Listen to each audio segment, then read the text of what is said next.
Dear IE community, thank you for inviting me to address a few words to you. A very warm welcome to all the new students from the MBA. I would love to be with you, but I'm sorry I cannot make it this time. I'm Meini. I did the MBA in 1999-2000, so quite a long time ago already. And I would like to talk to you on three topics. First, my story. Second, my experience in the IE business school. And then I would try to give you some recommendation based on my experience. First, my story. My story, in simple words, is how a guy from the Austrian Alps comes to Spain to create a company and to convert it in a €1 billion revenue company. Well, I grew up in a small village called Seckau in the middle of Austria, 1,300 inhabitants, probably more cows than persons. Very nice place, and I did my school years there. Basically, with my family, I stayed with my family. I grew up in a family of 5 kids, and I went to the United States for exchange semester in high school. Then I studied law in Austria and Italy. Had a little work experience in the fields of international public law, and then started the master in the Instituto de Empresa, back then, now IE Business School. Had the chance to do an exchange semester in Bocconi in Milan. And after the MBA, I had the chance to work for 5 years in McKinsey & Company before I started my entrepreneurial career. What did I do? Well, back then, in the early 2000s, there arrived a new figure in the telecom industry called MVNO, Mobile Virtual Network Operator. This is a figure that gives mobile services to the final client, but rents the network of an existing network operator. So for the client, it's basically the same as a mobile operator, but in the back office, there is limited infrastructure, so limited investments. A friend of mine from the same village, from the same 1,300 inhabitants village, created an MVNO successful in Austria called Yes. Very, very successful, over 700,000 clients in a country of 8 million persons. And I had the personal experience in Spain that the service was bad. So the Spaniards have traditionally been the clients in Europe with the highest unsatisfactory rate in Europe. And the prices have been the highest in Europe. So what I thought is, well, if this is possible to create a new operator in Austria, which was one of the most competitive markets in the world, it should be also possible in Spain, dominated by an oligopoly, Telefónica, Vodafone, Orange, back then still Amena, well, that's why we took the decision to come to Spain. When I say took, it's me and also a friend that I got to know during the MBA, Christian, who worked in Ericsson before. 2 guys, 2 foreigners, Kiris, how you call it here in Spain, arrived in Madrid, basically with very limited professional contacts. I did the MBA here, but my contacts after 5 years outside of Spain were reduced. We were all young professionals still, my classmates. So let's say really heavyweight contacts, 0. And we started here, and we went from operator to operator to ask them to give us access to the network so that we are able to rent it. In theory, this was an obligation for them because there existed a regulation in Spain, and the regulator basically said, okay, we have not real competition here, and the network operators will have to give access to MVNOs, mobile virtual network operators, to their network. but there I learned the difference between theory and praxis. In practical terms, nobody wanted us because every operator saw us as a new competitor. And so we had 2 years, very tough 2 years, without salary, sharing apartment, eating pasta and pesto every second day, asking my parents for a loan, all these strange things that I thought I would have overcome after 5 years in McKinsey. So we have been close to bankruptcy quite a few times because, of course, a business is not sustainable if you don't make any money. And we had to fight for 2 years to get a contract, which at the end we signed with Orange Spain. And in this time, well, we started to fund the company, not only with our savings, which were quite modest, but Christian and I started to ask our friends and family members to support us. Happily enough, there were no fools because everybody recovered its investment, so that is a good point right now. But so we started with family and friends, and by late 2007 we could convince a professional investor, a VC from Scandinavia, to support us. So the financing was done, but basically we were close to bankruptcy at least 5-6 times before that. Then there came the launch. And in February 2008 we could launch MÁSMÓVIL and as an MVNO. And the launch party was in Maria de Molina in IE Business School, and I'm still grateful that IE provided us with these facilities. If you remember, February 2008, it was not the perfect timing for doing a startup that required a lot of funding. We got initial funding, but since we have been a bit crazy back then, we didn't accept all the money that was offered to us by 2007. Because we said, okay, this company with clients will be worth much more, so we don't want to dilute us too much, we want to have control of the company, etc. What happened 2008, we know, all of us know, economic crisis, especially strong in Spain. So it was basically impossible to raise additional money for a company that was not profitable. So MÁSMÓVIL started 2008, we had good growth, majority in the prepaid segment. And in 2009, we had to stop growing. We had to reduce costs and assure that with very limited resources, we were able to continue and to grow. So what we learned is with very limited resources, we did guerrilla tactics, we did alternative marketing, we were very actively involving our team in doing campaigns. We had the stickers, pegatinas, with the logo of MÁSMÓVIL that all spread all over Madrid and Spain additionally. So we did very crazy things, and we managed to continue growing. We have to understand that we are basically continuously searching for funds. What happened is that also our professional investor, our VC, was not very helpful back then, because what happened is, after they invested the initial term, apart from the economic crisis, the partner that invested liked the project a lot. He liked Spain a lot, and I think it was a personal endeavor from him, this investment. But he left for a sabbatical leave for various years to Australia just 3 months after his investment. And the new partner that came in said, gosh, what the heck I'm doing here in MÁSMÓVIL? I'm an investor that funds projects in Scandinavia and UK, but not in Spain. I'm not investing in telecom.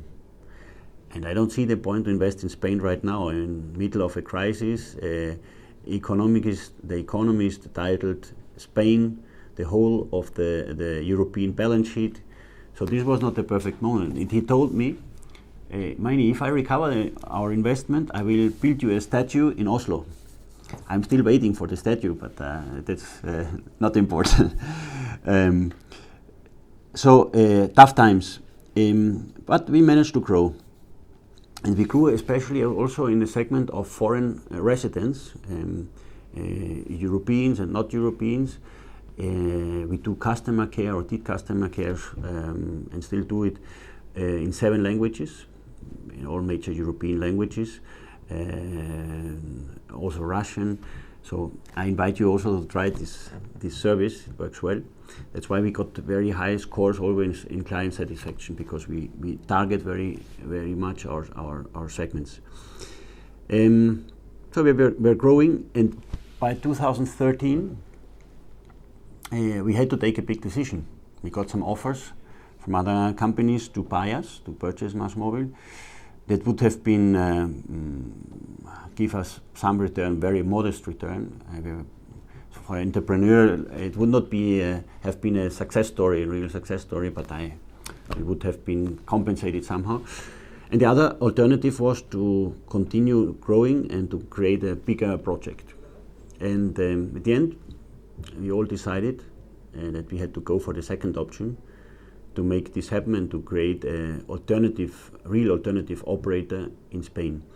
Why 2013? Apart from the offers that we received, market changed fundamentally in Spain. The telecom markets changed fundamentally, because there were emerging triple play and quadruple play offers, meaning fixed telephony, fixed data broadband, mobile services, and including some television or other additional services, so all in a package, in a bundle. This was successfully launched by Telefónica, by the market leader, and then copied by the rest. And we as an MVNO, just focusing on mobile, had no chance to compete in a mass market, with a mass offer, without having fixed services, without having especially broadband offering. So what we said, if we want to be sustainable and to create a convergent operator, we have to select and cooperate with other companies that permit us to complement our portfolio, both in products as also client base, so that we can address business clients, consumer clients with all the services. That's why we did in early 2014 kind of reverse takeover of a listed company in the Spanish junior market called Ibercom, which were focusing on fixed telephony and some data solutions for enterprises. We integrated with them, and in the first time, almost in history after the initial moment, we had access to funding. We could do a successful capital raise in the junior market, and we bought additional companies to complement and strengthen both our consumer offering as well as our enterprise offering. But a big thing was missing: infrastructure, assets. In Spain, the mobile offering was a commodity, because we had back then around 30 players in the market that more or less had competitive offers. But in the broadband ADSL fiber cable market, there only have been a very limited number of companies being able to offer, because the investment in these assets is very high, very expensive. And on the other hand, because there was no regulatory obligation to give access to these assets to our players as MÁSMÓVIL at a reasonable price. That's why when the consolidation started in the Spanish market, MÁSMÓVIL was very interested in participating in this consolidation process as interested party. And when the number 3, Orange, bought the number 4, Chastel, we presented us in the European Commission, which looked at this case for competitive reasons, as an interested party. And when the European Commission defined a remedy package, meaning obliging Orange to sell off some of its assets in this process. We have been there and as an interested party, and we worked on getting this remedy package. This was a process where I thought a lot of my MBA classes, because it was a typical situation of game theory, prisoner's dilemmas, strategy put in practice. And we had competitors in this process, all significantly bigger than us, opting for these remedy packages, which we finally got. So the European Commission selected MÁSMÓVIL as a fourth operator in Spain. And we got access to broadband assets, meaning fiber assets in around 800,000 homes, ADSL access in all over Spain, for 20 million euros, whereas the investment of Chastel was estimated to be between 500 and 600 million euros for these assets. So it was a great deal for us, and it changed our life. We had a mobile offering and suddenly also a broadband offering. That was last year in 2015. Having now the broadband assets, the logical thing would be, when we thought about it already last year, to complement these assets with mobile assets. And we have a fourth player in Spain called Yoigo. It's mainly owned by Telia Sonera or Telia Company, a Swedish-Finnish incumbent player in the telecom market. And it was public info that they were interested in divesting this company. So there was a fourth network operator available to be bought. Small problem. MÁSMÓVIL back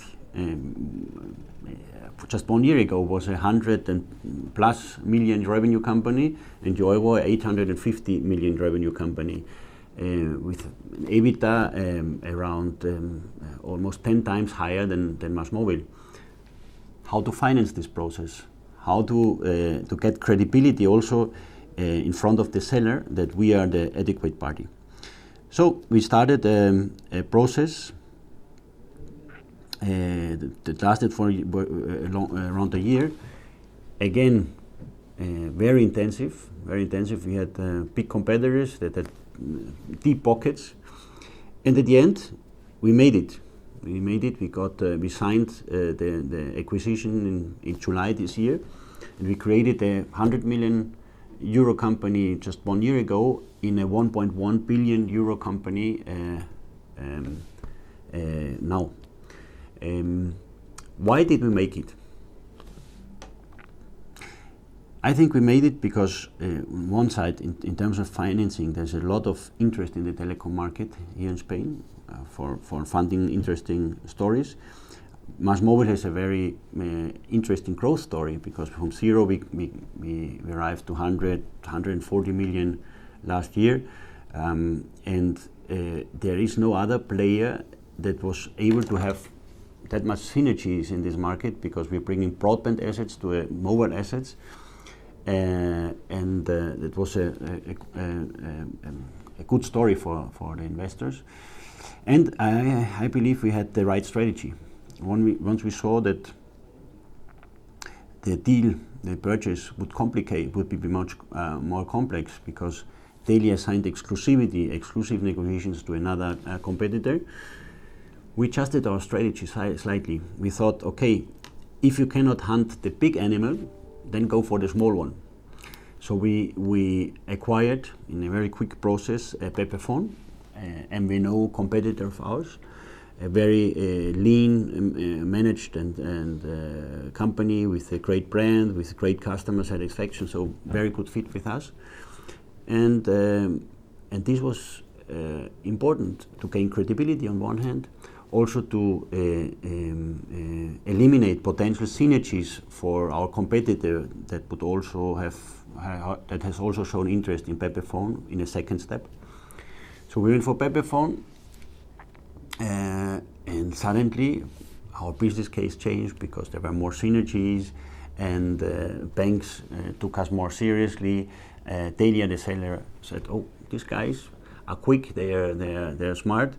So we gained credibility. In addition, I must confess that persistency was key.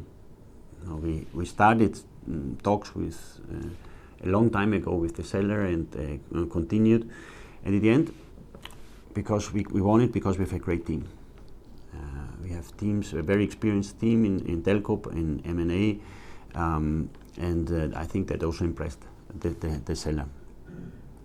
So that is a bit the story. We started from zero in a shared flat with Pasto and Pesto to create a company that is now the fourth operator in Spain that is able to give you mobile services, ADSL, fiber, also for enterprises we have cloud-based services, etc. And that is a company that has 1.1 billion of revenues, 500 employees, EBITDA above 100 million, and we believe that MÁSMÓVIL can be the best practice benchmark in the European telecom market. Since we are not, we have no old IT systems, we have not a big structure, we have not over-invested to recover at any price our investments. So we are in a very good position. That's my story. Now I come to my experience in the MBA. Well, I selected IE basically because for the good ranking, because I wanted to learn an additional language, Spanish, and because it was not a full 2-year program, and I think back then it was 15 months. I'm pragmatic and quick guy, so that I loved. I arrived after a law career, so I had no clue about economics. I had no clue about using a computer, no Excel sheets, nothing. And I still remember, I think it was the second or third day, and somebody asked me to do a break-even calculation in Excel. I had no clue. So it was quite a challenging start. So the first 3 months until Christmas were very especially intense. I lost a lot of kilos because my nutrition was, to the lack of time and the lack of money, was more beer and potato chips than other things. But I tried to do a bit change of mindset and to implement this change of mindset in the sense that university career the objective was to finish it as quick as possible and to pass the exams, and that's it. What I tried is to focus on classes which I was especially interested in back then. By the way, I made quite a few errors in my assumptions back then. I thought, for instance, that HR classes and business ethic classes were bullshit.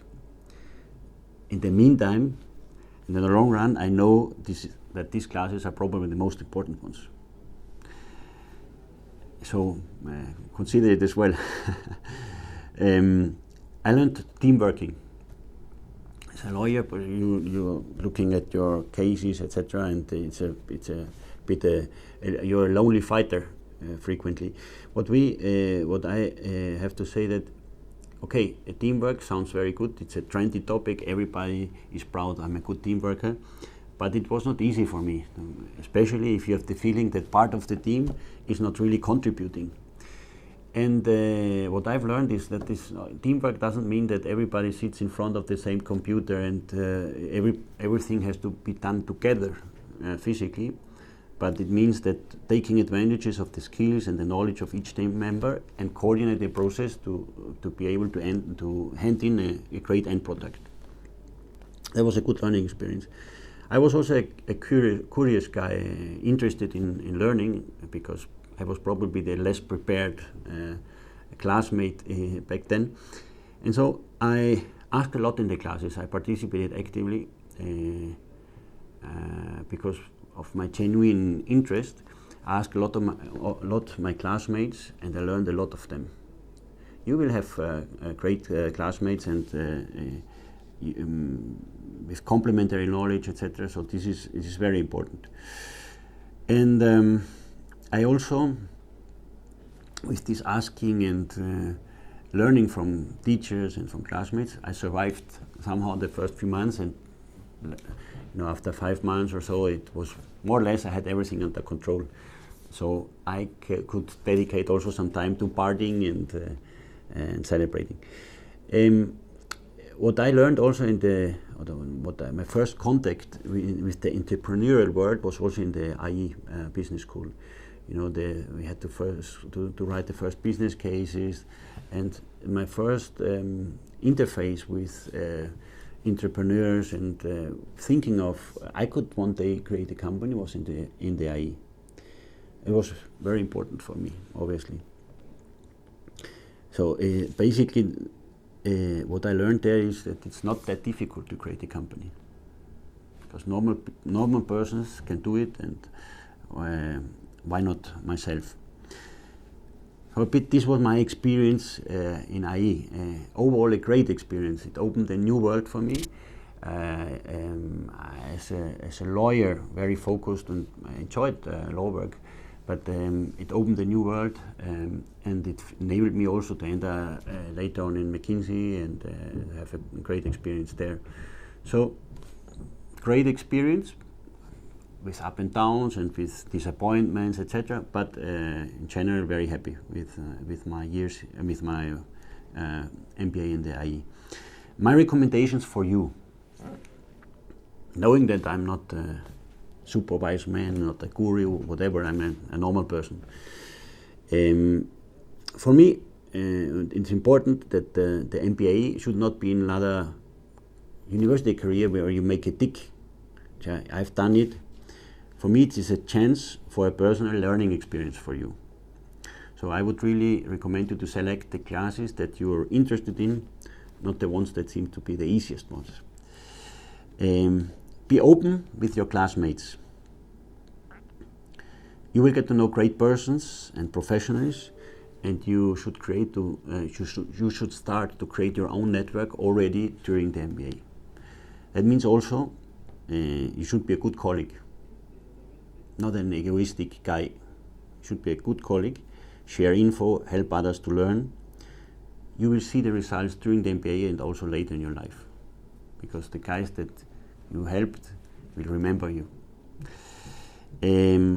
Don't lose energy on criticizing small defects that you might detect during the master.